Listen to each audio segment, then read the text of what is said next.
Kevin, thank you. Right now, the Rochester City School District is in the process of coming up with a new code of conduct. Several teachers came to us concerned about it. The goal is to reduce suspensions, but some teachers question if this new code will put them in unsafe situations. In tonight's New York State Exposed Education Report, Nikki Rudd is digging deeper into this new code of conduct and the concerns some teachers have. The process to develop this new code of conduct started more than a year ago. District officials say we must change the climate of our schools, and they say a new code of conduct is just one part of that plan. Fights, violence, and disruptions in Rochester City schools. It's something teachers deal with all too often. Have you seen any of that firsthand? Unfortunately, we've seen those challenges. Rick Amico is a social studies teacher at Edison Tech. He's worried about the district's new code of conduct. Many teachers say it will limit the way they can respond to disruptive students. Do you think that puts you in a bad situation? Well, it affects not just the teacher, but affects the students in the classroom also. The most recent data provided to News 10 NBC by the district shows more than 6,000 suspensions in one school year. Of those suspensions, 88% of them were for non-violent offenses. Obviously, we need to do something different. Superintendent Dr. Bolhan Vargas believes the new code of conduct will help, but the latest draft of the code of conduct has raised some eyebrows. Take a look. Students would not face suspension for things like cheating, serious bullying, or habitual truancy. Also, police would not be notified of bomb threats, arson, or attacks against teachers. Some teachers are concerned that it could tie their hands and they could have disruptive students in the classroom. What's your response to that?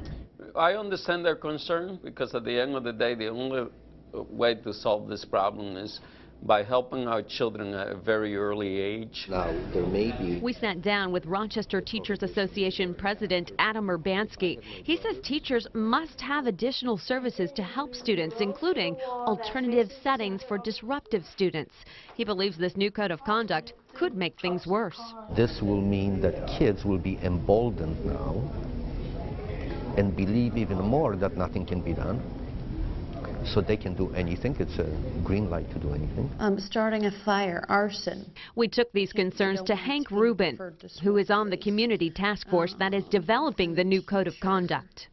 Physical conduct with school personnel, attack against school personnel, not to be referred to police. Rubin says it's important to remember this is just a draft and says the main message here is suspension should always be the last resort.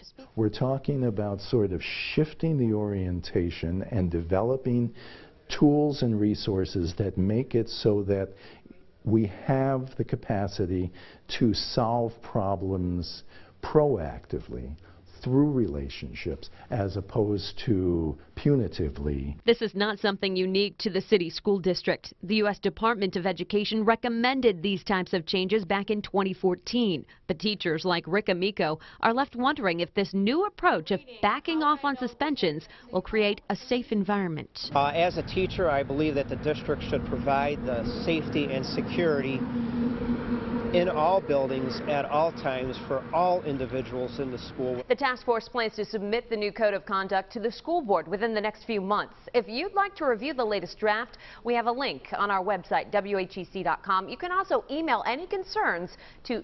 ctf@racf.org.